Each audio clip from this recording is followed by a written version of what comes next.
अब तक के जो उत्तर प्रदेश के चुनाव के नतीजे आए उससे ये बात जाहिर हो गई कि उत्तर प्रदेश की जनता ने दोबारा बीजेपी को सत्ता देने का फ़ैसला लिया है।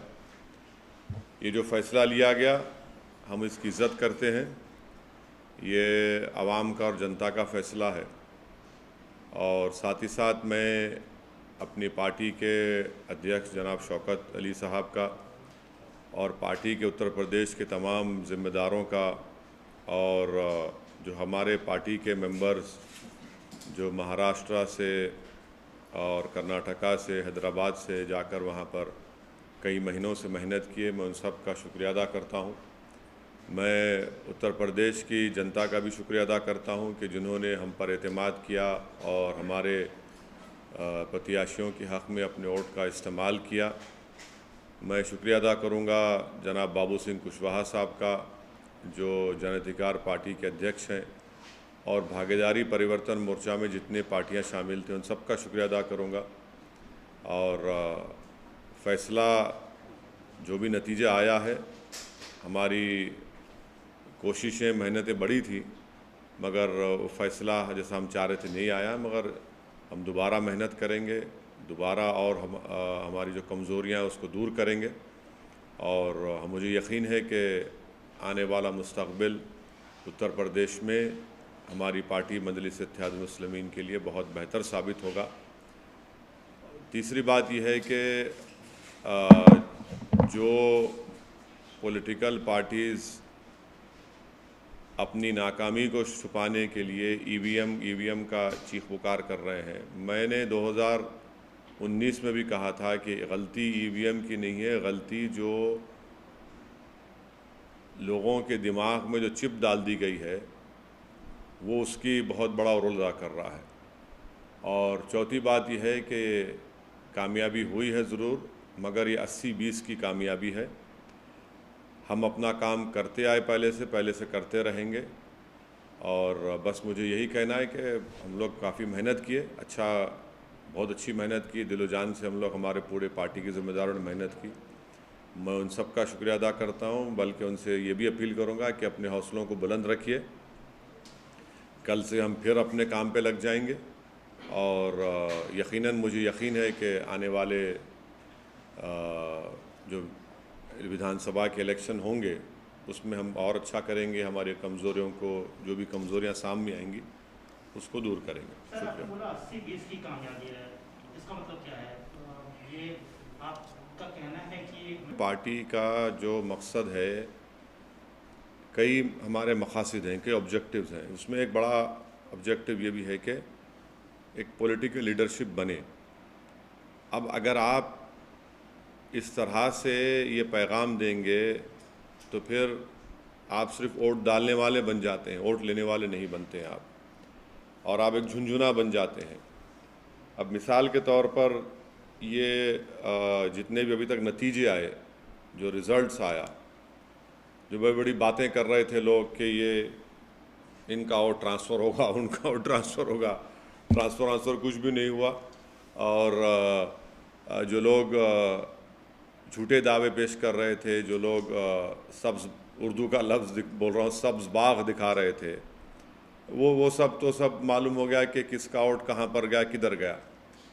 तो खैर अभी तो पूरे नतीजे नहीं आए, तो इस नतीजे पर और जब पूरे नतीजे आ जाएंगे उसको देखकर भी फिर हम और यकीनी तौर पर कह सकते हैं। मगर यह है कि जो उत्तर प्रदेश के अल्पसंख्यक समाज के माइनॉरिटीज़ हैं उनको सिर्फ वोट बैंक की तरह इस्तेमाल किया गया, और इसी वजह से आज आप देख रहे हैं कि जो पॉलिटिकल लीडरशिप की हम जब बात करते हैं तो उससे सबको तकलीफ़ हो जाती है। तो खैर अब ये वक्त नहीं है कि मैं इतनी तफसील से जाऊं। जो फ़ैसला आया हम उसकी इज़्ज़त करते हैं और हम अपना काम जारी रखे हैं और जारी रखेंगे और पहले से ज़्यादा हम मेहनत करेंगे और जो हमारी लड़ाई है जमहूरियत के दायरे में उसको लड़ते रहेंगे। सर, उस पर क्या कहेंगे जो आपको, आप पे पहले भी आरोप लगते रहे हैं कि आप, अगर मैं उन लोगों के नाम ले लूं जो बाजा बजा रहे थे कि ये लड़ाई ये वो लड़ाई है, आखिरी लड़ाई है, फलां लड़ाई है, और जो जाकर हर समाज के लोगों को कह रहे थे कि ये आखिरी लड़ाई है। अब उनके बारे में क्या बोलेंगे आप? और अगर हम पे जो इल्ज़ाम लगता है, हम कोई फिक्र नहीं है, हम तो बोलते लगाओ हम पे इल्ज़ाम, मगर हम अपनी लड़ाई लड़ते रहेंगे। आप देखेंगे गुजरात में भी इलेक्शन लड़ेंगे, राजस्थान में भी लड़ेंगे, और इस साल आखिर में दिसंबर में उत्तर प्रदेश में लोकल बॉडी के इलेक्शन होंगे, हम फिर अच्छी तैयारी से लड़ेंगे।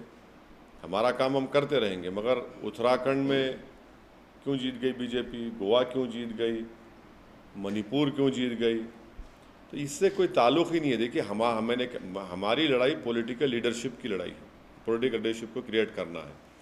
अब उत्तर प्रदेश की ख़ास तौर से जनता को, गरीब को, दलित को, अल्पसंख्यक समाज को समझ में आ जाएगा कि इनको सिर्फ इस्तेमाल किया गया था। भाई आप जो दावे कर रहे थे, जो भीड़ दिखा रहे थे, जो बातें हो रही थी, जो ख्वाब में भी मुख्यमंत्री बन गए थे, तो उसका जिम्मेदार मैं तो नहीं हो सकता हूँ ना।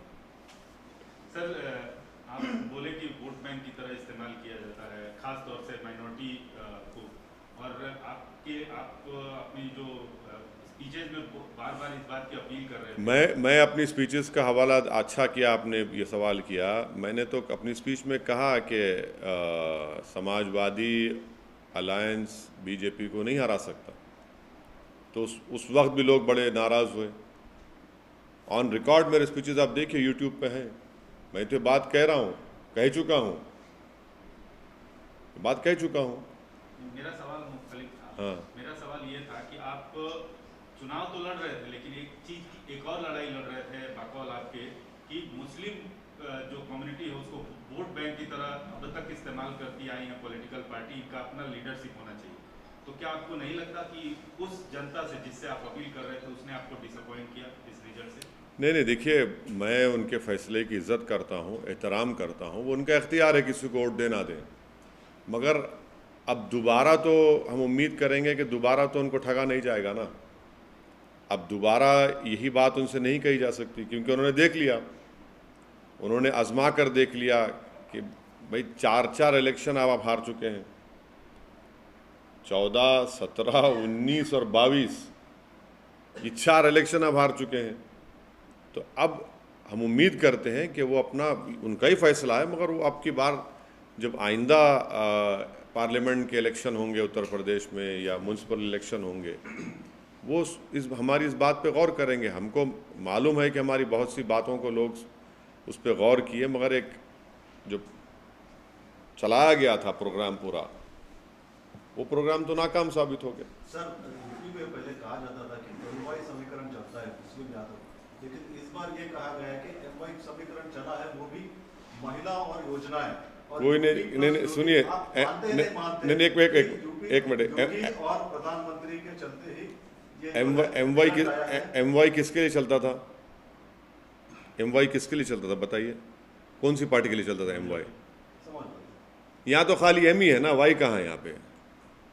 तो खाली एम ही है, वाई तो मानते हैं कि ये जो योजनाएं थी महिलाओं के लेकर के। अब देखिए प्रसाद साहब ऐसा है ना, अंग्रेजी कहावत है, victory has many fathers, defeat has none. अब आप जीतने के बाद आप वो बोलते बोलिए, अब आप जीत गए तो आप नहीं, मैं यूपी, देखिए यूपी की जनता ने फैसला लिया, हम उसकी इज्जत करते हैं। अब उस पर आप क्या क्या लगाते लगा लीजिए, मगर वो फैसला है, उसकी इज्जत करना पड़ेगा, एहतराम करना पड़ेगा। सर, आपने कहा कि अब ये चुनाव तो हो गए, आपने कहा कि गुजरात और राजस्थान में, तो आप क्या एमआईएम वहाँ पे? बिल्कुल करेंगे, बिल्कुल करेंगे, हम बिल्कुल करेंगे। बल्कि इससे पैगाम तो चला गया ना कि ये लोग जो एक पर्टिकुलर कम्युनिटी को अपना वोट बैंक समझते थे, अब तो वोट तो ले लिए, मगर आपके वोट नहीं है, आप तो जीत ही नहीं पा रहे, आपका वोट ही नहीं है। वो जो क्या लफ्ज़ इस्तेमाल किया था कि रेनबो, हाँ नहीं, जो हिंदी का लफ्ज़ इस्तेमाल हुआ था उसमें वो तो सब हाथ को आ गया ना, वो तो बिल्कुल ही नाकाम साबित हुए। बहुरंगी गठबंधन, ये कहाँ से बहुरंगी था भाई? उसमें तो खाली एक ही रंग था। रेनबो कोलिशन कहा आपने कि ये कम्युनिटी का वोट, वो कम्युनिटी का वोट, ये ट्रांसफ़र हो गया, वो हो गया। अब आप बताइए कि लखीमपुर खीरी में बीजेपी पूरी जीत जाती है। इसलिए हम कह रहे हैं कि 80-20 का मामला हो गया, और ये 80-20 हम आपको कह रहे हैं बहुत लंबे सालों तक रहने वाला है भारत की जमहूरियत में। तो आपको लगता है विकास के मुद्दे पे नहीं, अभी ये प्रेस कॉन्फ्रेंस ये मौका नहीं है ना वक्त है कि मैं इतना उसमें सब्सटेंशिएट करूं, मगर मैं इतना ज़रूर कहूँगा कि 80-20 का ये माहौल बहुत लंबे सालों तक रहने वाला है। ये समझने की ज़रूरत है सबको। क्या इस सर, आखिर ऐसा क्यों है कि आप वेस्ट बंगाल गए, वहाँ भी जो मुस्लिम कम्युनिटी का भरोसा नहीं जीत पाए। अभी उत्तर प्रदेश में उन सीटों पर चुनाव लड़े जहाँ जो मुस्लिम माहौल और डिसाइडिंग पोजीशन पर रहते हैं। नहीं, ऐसा नहीं। हम तो अलायंस का हिस्सा, सुनिए, ऐसा नहीं, हम तो अलायंस का हिस्सा थे, भागीदारी परिवर्तन मोर्चा का। जितने जन अधिकार पार्टी के भी कैंडिडेट्स थे और दूसरे अलायंस के, हम सबके लिए कैंपेन किए। इलेक्शन में जीत हार होती है, इलेक्शन जीत हार होती है। और काशीराम, मान्यवर काशीराम ने सही कहा था कि पहला इलेक्शन हारना, दूसरा हराना, तीसरा जीतना। अरे सुनिए, ये काशीराम साहब का एक बहुत बड़ा इंपॉर्टेंट स्टेटमेंट है। हम हारे हैं, जीतेंगे दोबारा, इसमें कौन सी बड़ी बात है? कौन सा आसमान गिरने वाला है? हमारे हौसले, हमारा अज़म कभी कम नहीं होगा ना, इससे होता है। ठीक है, हम जो चाह रहे थे उसके बरक्स नतीजा आया, कोई बात नहीं है, मगर हमारे हौसले, हमारे स्पिरिट आज भी हाई हैं, कल भी हाई रहेंगे, हम लगे रहेंगे। आपने कांशीराम का इसी से जुड़ा हुआ मतलब आखिर क्या कारण वो आप पाते हैं कि जो मुस्लिम कम्युनिटी है उसका भरोसा नहीं जीत पा रहे हैं? नहीं, देखिए, अब एक मैसेजिंग जो की गई थी ये सब लोगों की वजह से, अब उसका नतीजा देख रहे हैं ना आप, अब उसका नतीजा देख रहे हैं लोग। तो ये एक टर्निंग पॉइंट होगा मुस्लिम पॉलिटिक्स के लिए।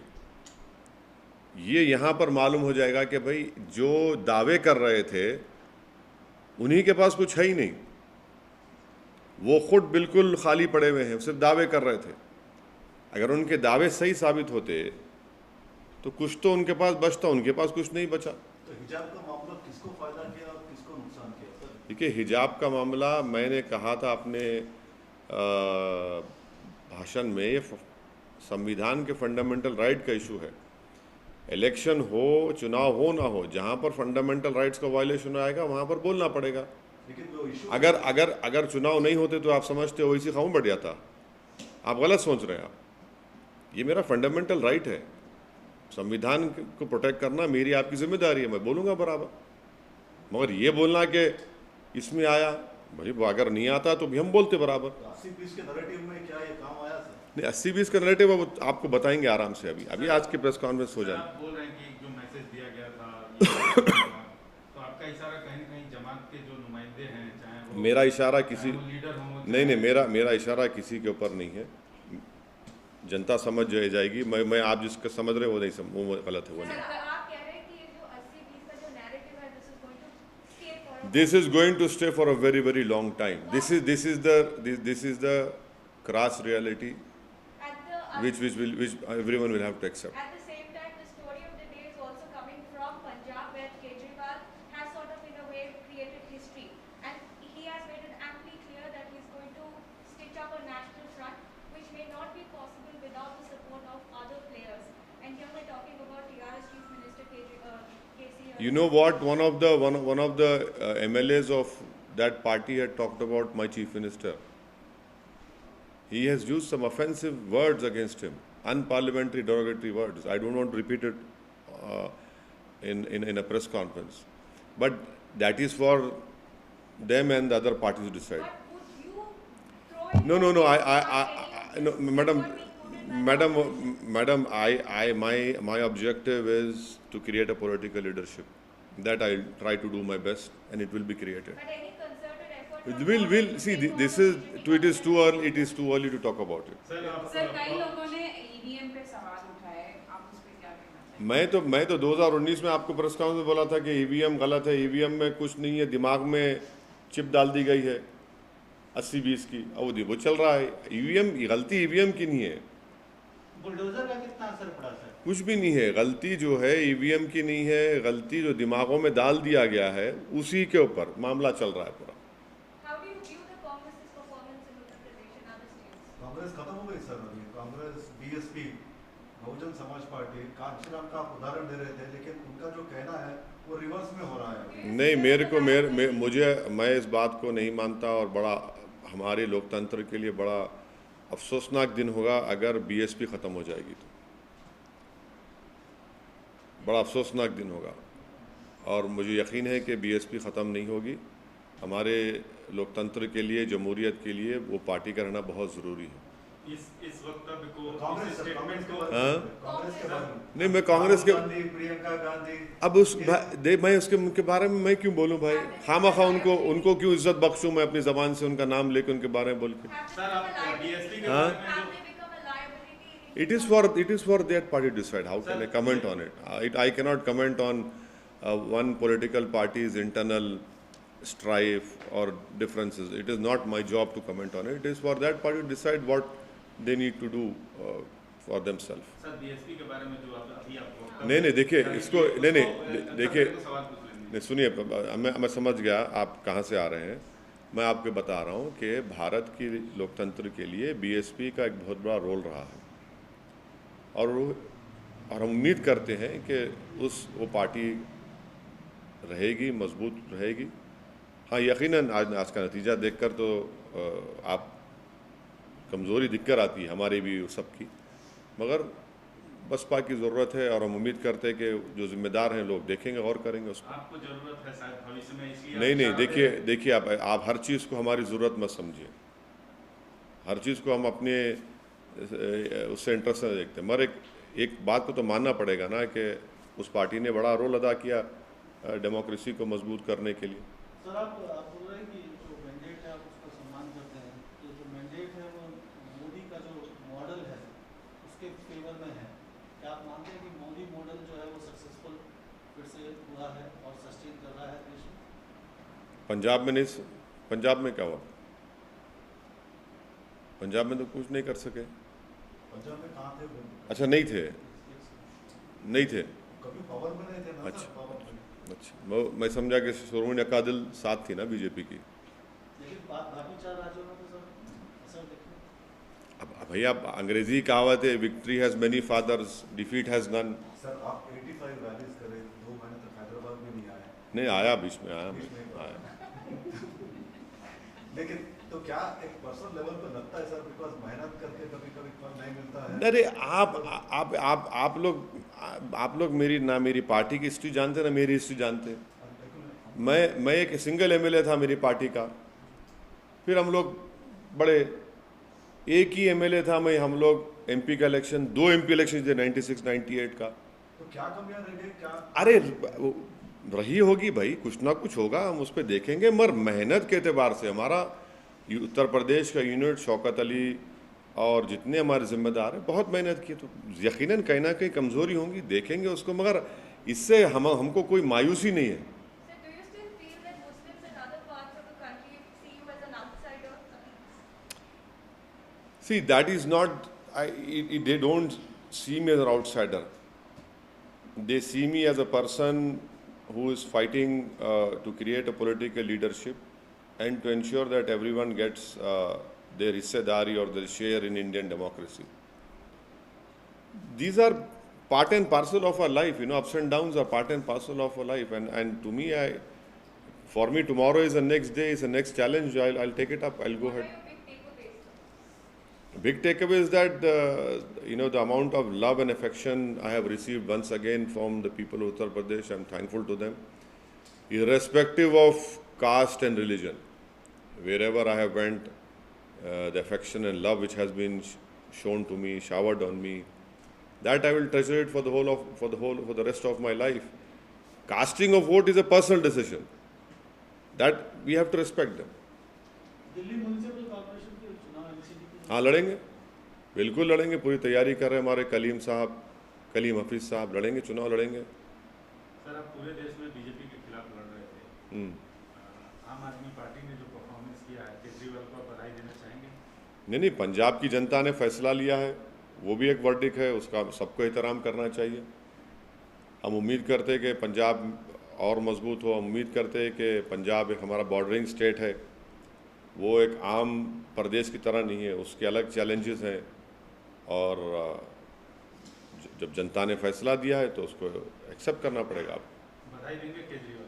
नहीं, मैं तो पंजाब की जनता ने जो फैसला लिया उसका एहतराम करता हूँ, उसका एहतराम करना चाहिए, क्योंकि उन्होंने वो डिसाइड किया कि एक मैसिव मैंडेट उन्होंने किसी के पार्टी के हक में दिया, तो हम उसका एहतराम करते हैं।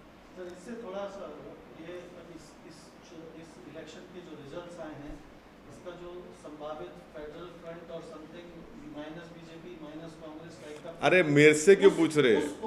नहीं, ऐसे अरे देखिए, पॉलिटिशियन है, मुझसे मत कुछ मुझसे मत पूछिए, मुझे नहीं मालूम। मैं तो मोस्ट अनटचेबल आदमी हूँ ना पॉलिटिकली, तो मुझसे क्यों पूछ रहे आप? मैं क्या बताऊंगा इस बारे में? और कुछ?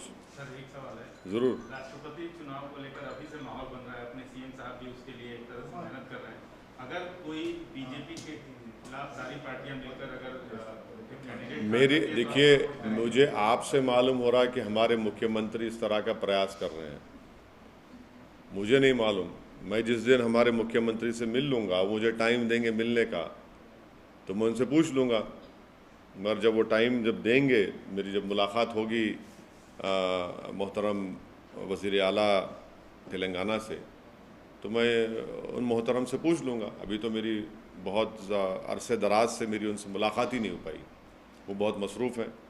तो जब उनकी गुनागो मसरूफियत में वो थोड़ा वक्त दे देंगे, तो यकीनन आपका सवाल उनसे पूछ लूँगा, और जवाब जब आएगा तो आपको बता देंगे। मुस्तकबिल में संभव है कि अखिलेश से आप हाथ मिलाएं?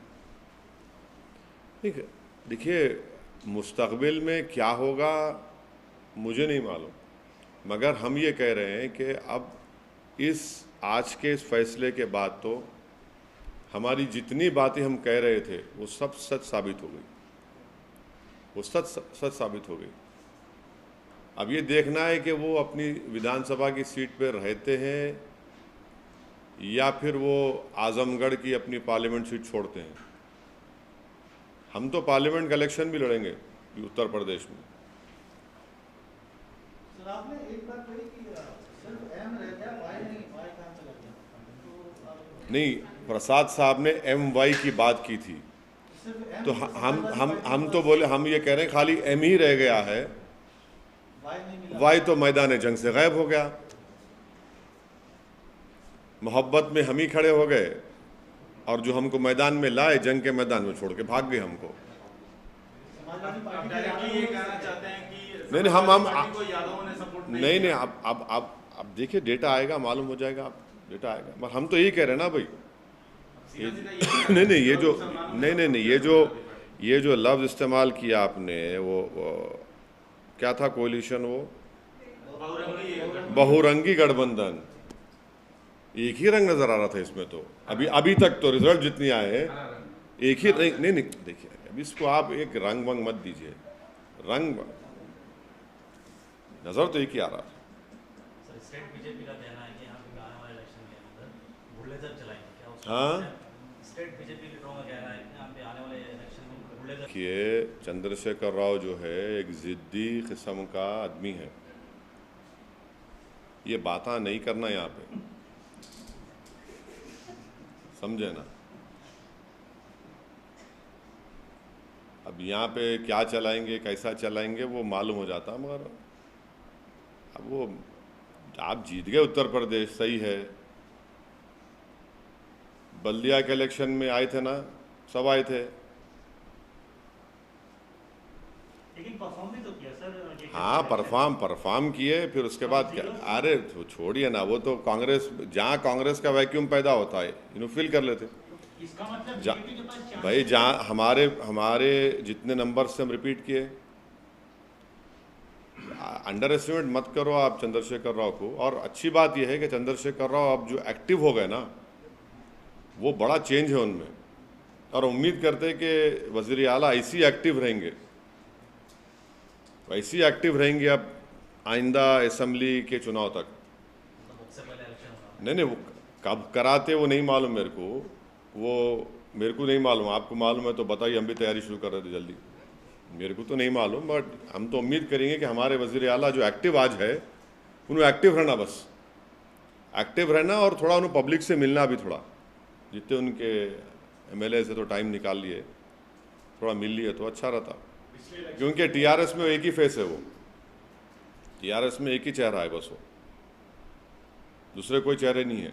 बहुत बड़ी बात है, टीआरएस में कैसे सर एक ही चेहरा है? बिल्कुल TRS में एक ही चेहरा है, कोई दूसरा चेहरा है ही नहीं, कोई भी नहीं है, कोई नहीं है, सिवाय वज़ीर आला के चंद्रशेखर और कोई चेहरा नहीं है। सर पिछले इलेक्शन में बाबू भी बहुत एक्टिव हुए थे, ऐसी नेशनल पॉलिटिक्स में इन्वॉल्व होते हैं, अभी नहीं दिख रहे कहीं। है उन्होंने आंध्रा में है ना थोड़ा बहुत, आंध्रा में है थोड़ा बहुत है। नहीं, इनका सिचुएशन ऐसा ना हो जाए। कहाँ पे? यहाँ पे नहीं, देखिए, इन्हों चंद्रबाबू नायडू को छोड़ के निकले, वैसा आदमी नहीं है वो, छोड़ के निकले स्वयं।